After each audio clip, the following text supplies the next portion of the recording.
Assalamualaikum to Professor Dr. Roibah and to my fellow friends. My name is Muhammad Razman bin Mat Rosli, metric number D2023110866.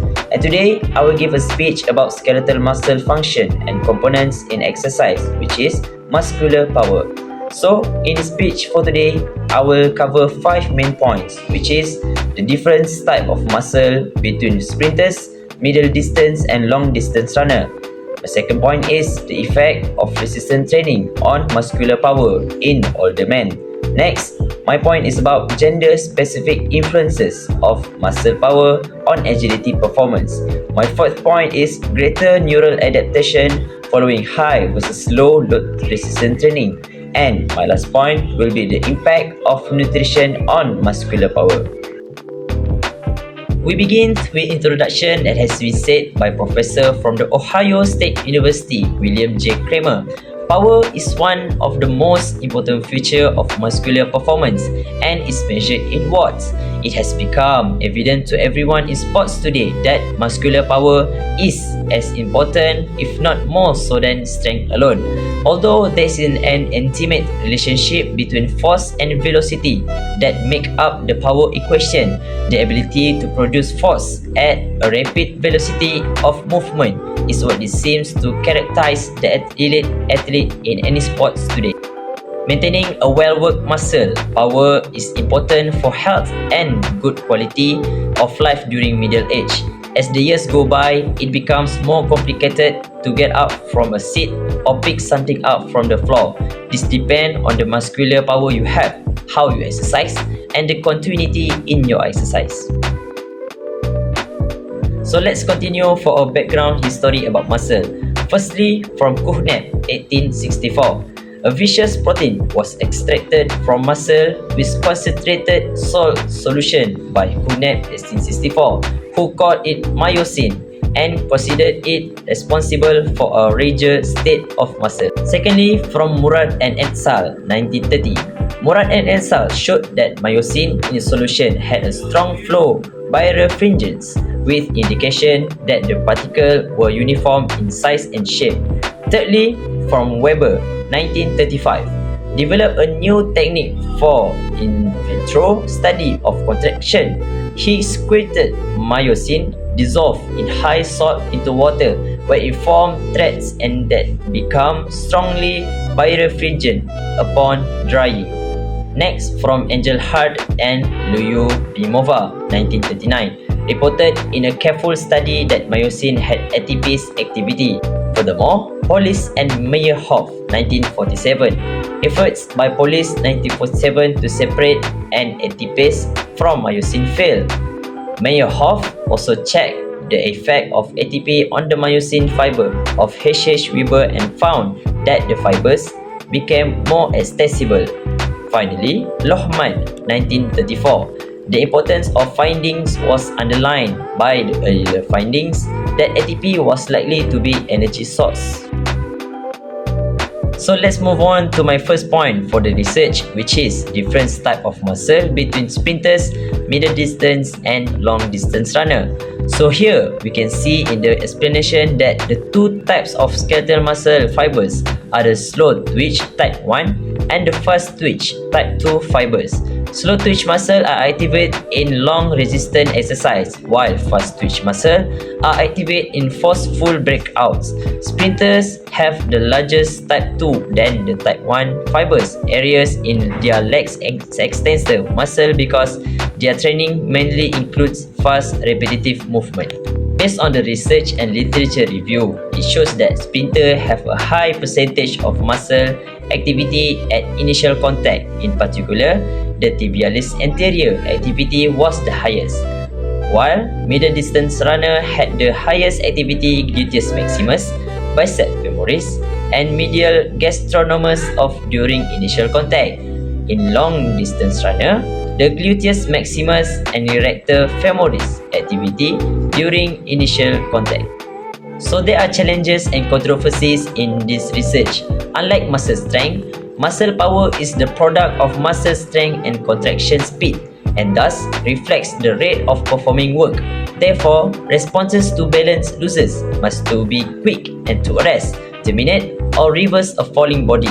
Although a muscle may theoretically be strong enough to stop force, its inability to produce this force quickly is disadvantageous.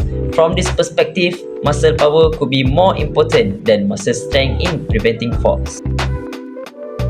Next, my point number 2 is the effect of resistance training on muscular power in older men.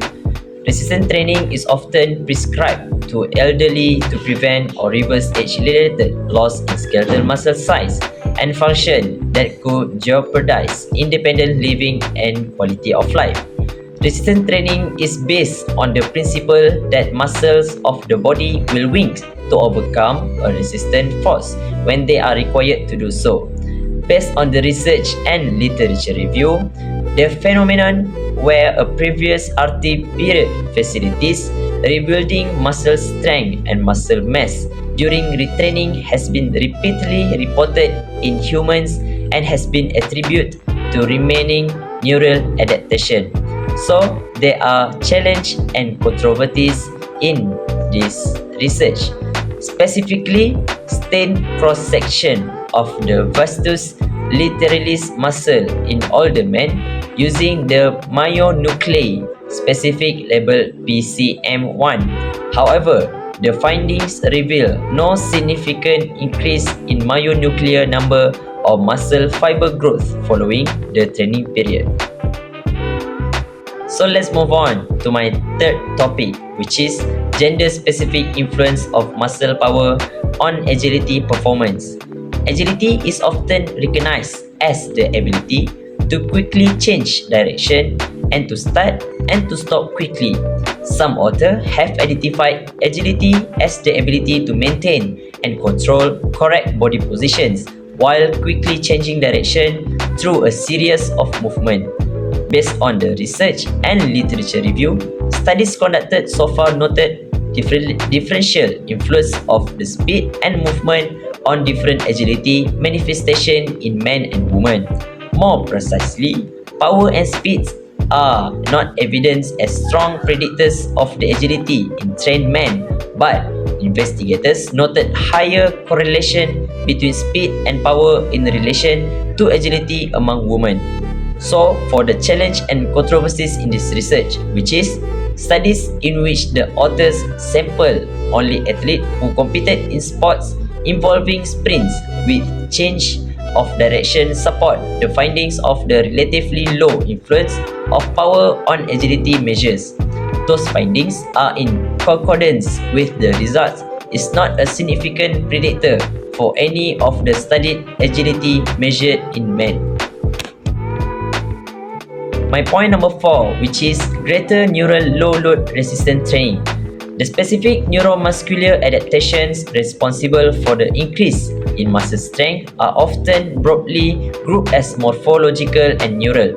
One of the primary proposed adaptations is an increase in the ability to maximally excite the motor neuron pool, which may be secondary to an increase in descending excitatory drive. Based on the research and literature review, Michael 2012 demonstrated that 80% 1RM leg extension training was superior to 30% 1RM for the increasing 1RM, while Ogasawara 2013 demonstrated that 75% 1RM bench press training was superior for increasing maximal voluntary isometric contraction and 1RM strength. Therefore, this data suggests that there may be neural adaptation that facilitate improvement in strength during high load training that do not occur with low load training. So there are challenges and controversy in this research. Sylvia Blanker tackles muscle adaptation using a novel way of looking at adaptive process and what might drive adaptation. She argues that cells do not have pre-programmed behaviors that are controlled by the nervous system. So for my last point will be the impact of nutrition of muscular power. On the molecular level, sarcopenia results from an imbalance between skeletal muscle protein synthesis and the degree of protein breakdown. Muscle fiber size and the number of fibers decline with advancing age.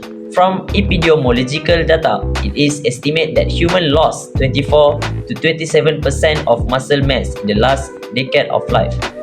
Based on the research and literature review, nowadays it is recognized that an adequate protein and energy intake is indicated as a main effective nutritional strategy to prevent and treat sarcopenia and related loss of functional capacity. The current recommended dietary allowance for protein in all admin is 0.8 gram per kg body weight. Body weight, day age-related change in muscle metabolism, immunity, and hormone levels are not considered in this recommendation. So there are challenges and controversies in this research.